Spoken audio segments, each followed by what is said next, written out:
اس کو روحوں میں اتار لیں، اس کو اپنے عمل کا حصہ بنا لیں، اس پر یقین و اذعان کا جہاں آباد کر لیں، تو فرمایا کہ وہ ایک آیت ہی ان کی پوری زندگی کے لیے کافی ہے۔ اللہ اکبر۔ اور وہ آیت کیا ہے؟ حضور نے بتائی، وہ آیت یہ ہے وَمَن يَتَّقِ اللَّهَ يَجْعَل لَّهُ مَخْرَجًا وَيَرْزُقْهُ مِنْ حَيْثُ لَا يَحْتَسِبُ، کہ جو اللہ سے ڈرتا ہے اللہ اس کے لیے راستے کھول دیتا ہے اور اس کو وہاں سے رزق دیتا ہے جہاں سے اسے گمان بھی نہ ہو۔ ہم ایک دفعہ ایک سفر پہ تھے تو ہماری گاڑی کا پیٹرول ختم ہو گیا، تو اتفاق سے ہمارے پاس کوئی رقم نہیں تھی کہ جس سے ہم پیٹرول ڈلوا سکیں۔ تو میں نے اپنے ساتھی سے کہا کہ یہاں کوئی قریب ترین ساتھی ہو تو اس کا نمبر ہو تو اس کو فون کرو کہ ہمیں تھوڑی سی رقم بھیجے تاکہ ہم گاڑی میں پیٹرول ڈلوا لیں، اور اگر کوئی قریب یاد آ جائے تو ہم اتنا سفر کر سکتے ہیں 1-8 کلومیٹر۔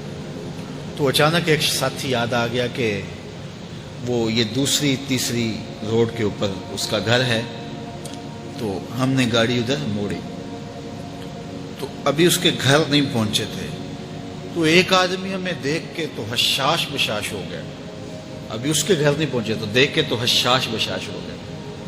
تو ملا، واقفیت بھی تھی لیکن اتنی زیادہ اس سے جو ہے وہ شناسائی نہیں تھی۔ کسی اجتماع میں اس نے ہمیں بلایا تھا تو ملاقات ہوئی تھی وہاں، ہم بیان کر کے اس کے علاقے میں، تو وہ لاہور آیا ہوا تھا تو ہماری وہاں وہ ملاقات ہو گئی وہاں۔ تو وہ جلدی سے جیب میں ہاتھ ڈال کر کے تو کچھ رقم تھی اس کے پاس، تو میں پیش کر کے کہنے لگا کہ وہ 2-3 سال پرانی بات، کہتا وہ آپ ہمارے جلسہ میں گئے تھے، ہم آپ کی کوئی خدمت کرنا چاہتے تھے لیکن آپ ہمیں پکڑا ہی نہیں دیے۔ تو یہ ہے آپ کا نذرانہ۔ تو ہوتا یہ ہے کہ اگر کوئی نذرانہ پیش کرے تو میں کہتا ہوں کہ نہیں کوئی مسئلہ نہیں، لیکن میں نے کہا ٹھیک ہے لے آؤ، چونکہ تم خود نہیں آئے ہو، تمہیں کسی نے بھیجا ہے۔ وَيَرْزُقُهُ مِنْ حَيْثُ لَا يَحْتَسِبُ، میرے رب کا وعدہ ہے اگر تم اس پہ بھروسہ کرو تو پھر وہ تمہیں وہاں سے دے گا جہاں سے تمہیں گمان بھی نہیں ہوگا۔ یہ یہاں ٹول پلازا ہوتا تھا نا، یہاں یہ جو پنڈی بائی پاس کے باہر، ہم 3 دن کا مسلسل سفر کر کے آئے تو جو رقم وغیرہ تھی تو وہ کہیں راستے میں ختم ہو گئی۔ جہاں جیب میں ہاتھ ڈالا تو ہمارے پاس وہ اتنے پیسے بھی نہیں تھے کہ وہ ٹول والے کو دے سکے۔ تو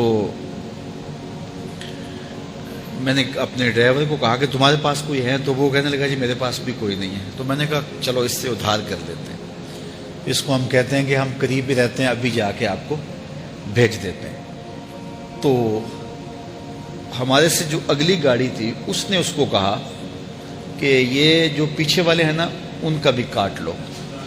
اس نے ہمیں پہچان لیا تو اس نے کہا کہ یہ جو پیچھے گاڑی آ رہی ہے نا اس کے بھی لے لو۔ تو اس نے پیچھے مڑ کے دیکھا تو اس نے کہا اچھا یہ وہ آ رہے، چلو تم بھی رہنے دو۔ تو کہا تم بھی جاؤ اور وہ بھی جائے۔ تو یہ ہم نے کئی مناظر زندگی میں دیکھے۔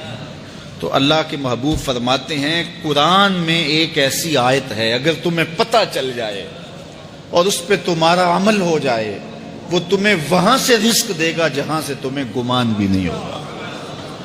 اللہ اکبر۔ بہت سارے واقعات زندگی میں ایسے رونما ہوتے ہیں۔ یہ اچانک 2 باتیں میرے ذہن میں آ گئی تو میں نے آپ کے سامنے رکھ دیں تاکہ اس سے یقین میں پختگی ہوتی ہے، بالخصوص جو مبلغین ہیں ان کے لیے خاص طور پہ یہ باتیں ہیں۔ بس اس پہ توکل رکھ کے چلتے رہیں، پھر دیکھنا کہ اللہ تمہارے لیے کیسے اسباب مہیا کرتا ہے۔